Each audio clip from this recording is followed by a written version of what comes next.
హల్లెలూయా చెప్దామా? ఈ రోజు మన వాక్య భాగము ఏమిటి అంటే పరిశుద్ధ గ్రంథములో మనం చూసుకున్నట్లయితే ఆలోచించుడి. హల్లెలూయా. ఏంటంటే ఆలోచించుడి. ఏం ఆలోచించాలి? ఈ పాస్టర్ గారు ఆలోచించమంటే అనుకోవచ్చు. హల్లెలూయా. ఈ ఆలోచించుడి అనేది పరిశుద్ధ గ్రంథంలోనే మనం చూసుకుంటాం. అలాగేనా? హల్లెలూయా.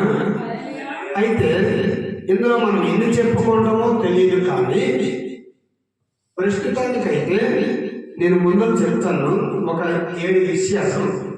ఆ తర్వాత ఒక్కొక్కటి క్లుప్తంగా చెప్తాను. హల్లెలూయా. మొదటిది చీమల గురించి ఆలోచించుడి. సామెతలు 6:6. పువ్వుల గురించి ఆలోచించుడి. మత్తయి సువార్త 6:28. కాకుల గురించి ఆలోచించుడి. లూకా సువార్త 12:24. దేవుని అద్భుతముల గురించి ఆలోచించుడి. యోబు 37:14.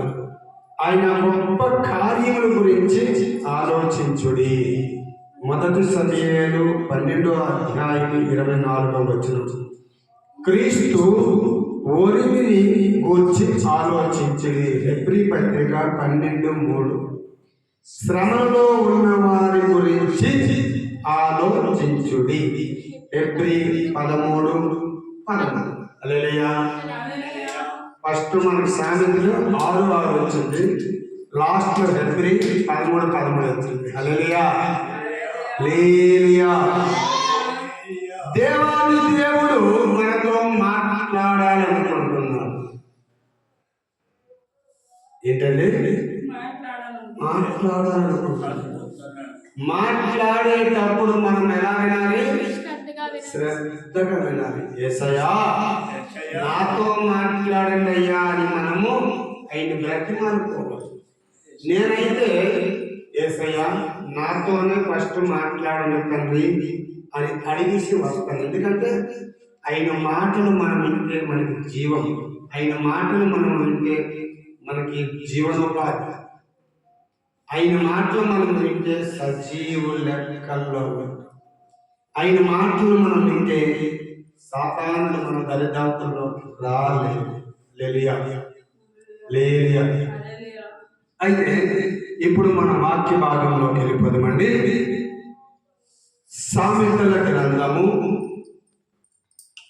6వ అధ్యాయము 6వ వచనము చూసుకున్నట్లయితే చీమల గురించి ఆలోచించుడి అని చెప్తున్నారు.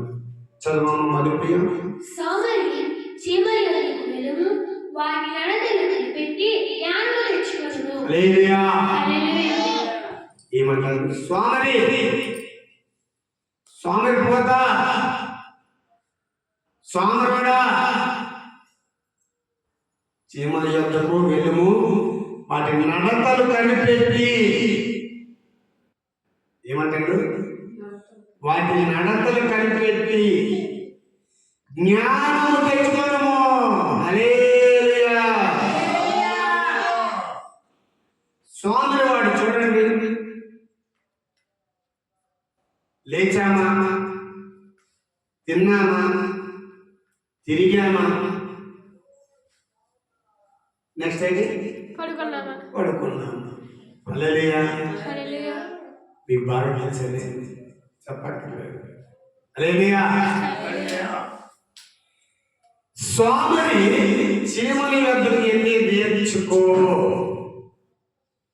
ఆ చీమలు ఎంత జ్ఞానంతో ఉన్నాయో ఒకసారి చూడు.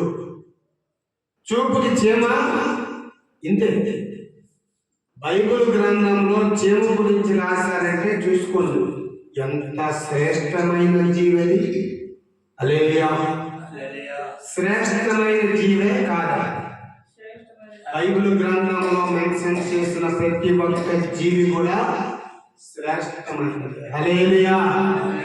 దేవునికి ఇష్టమైనది. హల్లెలూయా. హల్లెలూయా. దేవాది దేవుడు మాట్లాడుతున్నాడు మనతో. సోమరి చీమల యొద్దకు వెళ్ళి వాటి నడతలు కనిపెట్టి వాటికున్న జ్ఞానము నువ్వు తెచ్చుకో. జ్ఞానము తెచ్చుకొను. చీమలు చూడండి, అవి ఎత్తవు, కోయవు, ఆహారాన్ని సమకూర్చుకుంటాయి. ఏం చేస్తాయండి? సమకూర్చుకుంటాడు. వేసవి కాలం అంతా సమకూర్చుకుంటాడు, చలికాలం అంతా సమకూర్చుకుంటాడు. వర్షాకాలంలో బయటికి రాకుండా చక్కగా ఇంట్లో కూర్చొని ఏం చేస్తాయి? మంచిగా భోజనం చేసి మంచిగా పట్టుకుంటాయి. ఎందుకు? చీమ ఆ వర్గలోకి వచ్చిందంటే